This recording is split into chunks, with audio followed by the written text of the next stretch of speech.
There is a secret language resting just below the surface on our Haas controls. Now, this macros option gives us the ability to create custom automation and is more akin to a standard computer programming language than everyday G-code.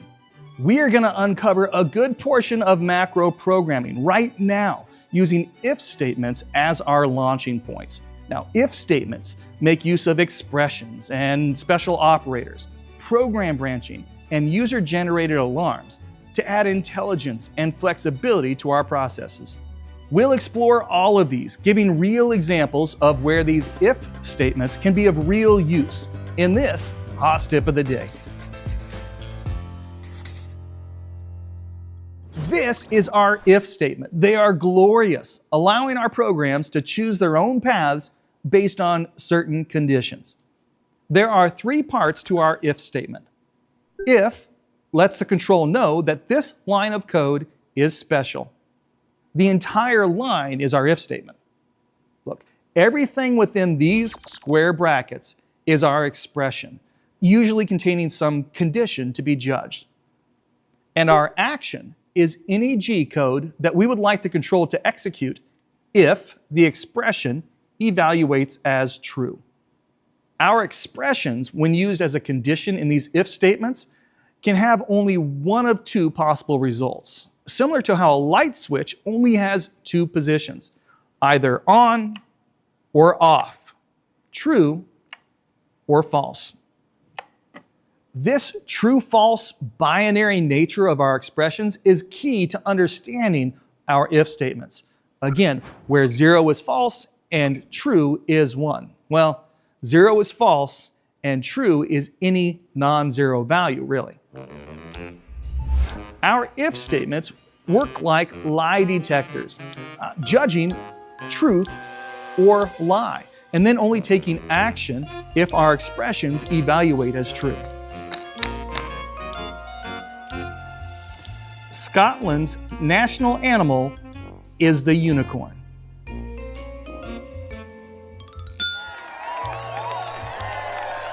True.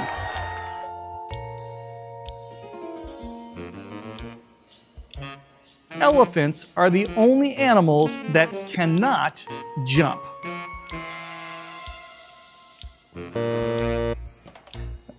False. Hippos, rhinos, and even sloths cannot jump. If our expression evaluates as true, the control will execute the code at the end of our line, at the end of our if statement. But if our expression evaluates as false, as a lie, the control will skip over that code and continue on with our program like nothing had ever happened. Okay, let's put our if statements to practical use. Now, on our table and in our machine, we have a bunch of different fixture plates. Now, many of us have moved over to vacuum fixtures, something like a Pearson pallet system, or to one of these zero-point systems that have become so popular. Now, one throw of a switch or press of a pedal, and our fixtures can be precisely and securely located, pushing our setup times down as close to 0 as we can get them. We have automated our setups, but we can take it a step further and use an if statement to automate the loading of our G-code programs that are associated with those fixture plates, using some probed feature to identify it. Here are two very simplified pallet examples. Pallet A is meant to be run with program 0500, and pallet B is meant to run with program 0520. Very different programs. If we mistakenly ran the wrong program with the wrong pallet, our tool would crash and damage our tooling. In this case, we are going to probe this fixture identification hole in the bottom left corner of each pallet and let our if statement call out the matching NC program based on the different ID hole diameters. Here's our program. All of this up here at the top is just our probing routine. Now, we have made videos on probing and macro variables, and we will link to those in the description. But for right now, all we need to know is that our probed hole diameter is stored in macro variable pound 188 or pound 10,188. And we know this because section 4-2 in the Renishaw Inspection Plus manual tells us that's where it's stored. These ID holes are different for each fixture. This hole is 0.5 inch diameter, 12.7 millimeters on pallet A, and 0.520 inches, about 13.2 millimeters on pallet B. Now, I would like to say that if this ID hole measures 0.500, then run program O500.NC. But we can't do that because this hole might measure 0.5001 or 0.499, something like that. So we have to allow ourselves a range of values. That's where our if statement comes in. In this example, I'm saying that if our probe diameter is greater than or equal to 0.495 inches, and our probe diameter is less than or equal to 0.505 inches, then run this action code here. If this entire expression, everything within these outer square brackets, is logically judged as true, this go-to10 code will run, prompting the control to jump to line N10, the N number that matches our go-to number, where our O500 subprogram for this pallet will be called. If this expression is false, if the ID hole is not within that range, then this action code will be skipped over, ignored, and the control will just continue on to our next line of code, our next if statement. If our hole measures 0.520, then the control will go to line N15 and run the pallet B subprogram for us. Now, if for some reason that I can't imagine, our probed hole diameter doesn't measure 0.500, doesn't measure 0.520, then both if statement conditions will have failed. Both if statement actions will have been skipped, and our program will run right into this user-generated alarm that we have left for it, just in case. Okay, so I see some of your eyes getting really big, wondering what in the world just happened. So we will slow down a minute and unpack exactly how macro math works. Don't worry, in just a few minutes, you will be well on your way to becoming macro gods, small g. In math class, if we saw something like this, we might recognize this as a coefficient, the x right here as our variable, the plus sign is our operator, equal means equal in this equation, and the 5 and 17 are just constants, whole number integers. We recognize this, and this will absolutely not run on your Haas control. In math class, to group things and to control our order of operations, we made use of parentheses. This means something different than this. With macro expressions, we use square brackets instead of parentheses.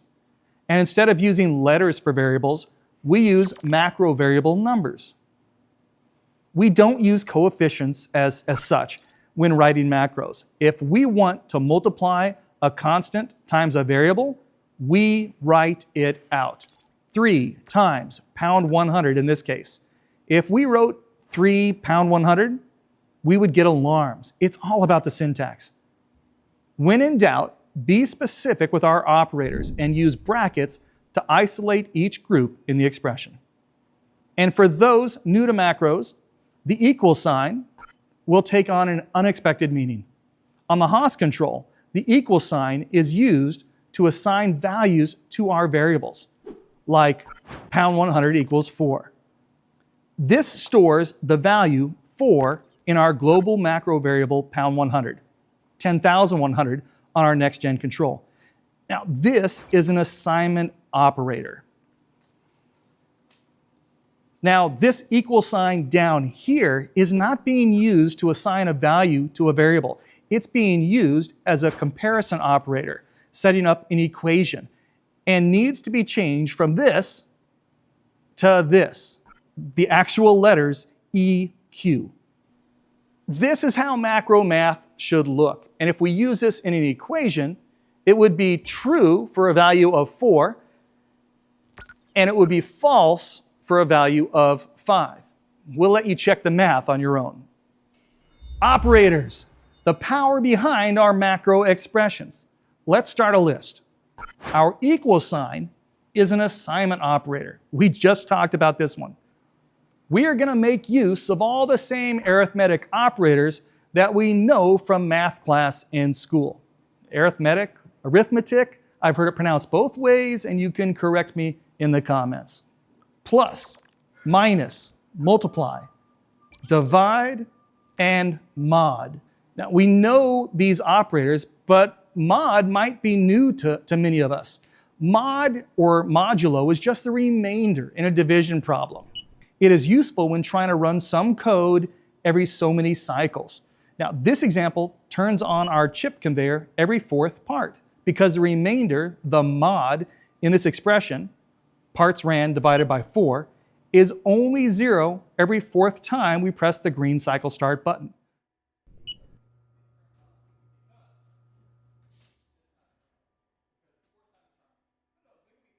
We can do an entire video on mod. If you'd like, just ask for it in the comments. We make use of our comparison operators all the time within if statements. We recognize them as equal, not equal, greater than, less than, greater than or equal to, and less than or equal to.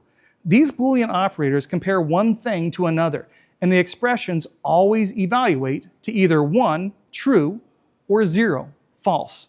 We must write them using letter equivalents, not their symbols on the Haas control. These comparison operators are used in conditional expressions. And here's an example.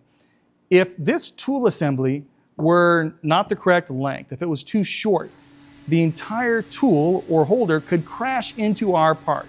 Now, we can help the setup person out by writing a safety check into our program, which will alarm out if they have assembled the wrong tool. If pound 2010, which is our tool length offset for T10, is less than 8 inches, then alarm out. T10 length offset too short. These kind of tool length offset checks are really popular with 5-axis programmers who need to verify that their tool lengths exactly match what was modeled in their CAM software. The final macro operators on today's list are these logical operators: and, or, XOR. Remember our light switch from earlier where on is true and off was false? Well, 200 years ago, mathematician George Boole figured out a way to apply mathematical operators to logical problems. We call this Boolean logic, where all of our outputs are binary, either true, 1, on, or false, off, 0. Now, even our Haas control makes use of this logic, where the line is 1, or on, and the circle represents 0, or off. Now, we saw this Boolean operator being used earlier with our if statement with our palettes. Now we're going to see exactly how these individual operators really function. With our AND operator, both parts of our expression must evaluate as true.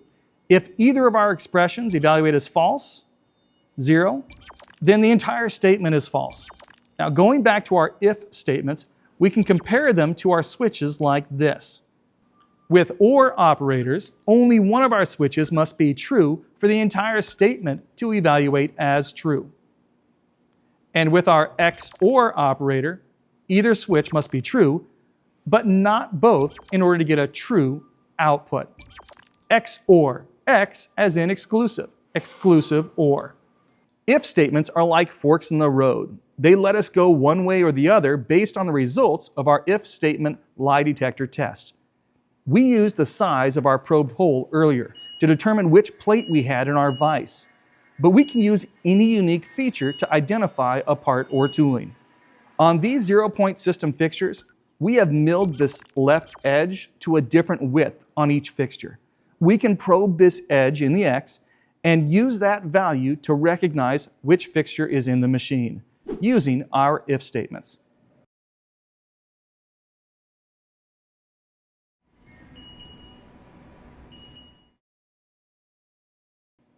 Palette 1,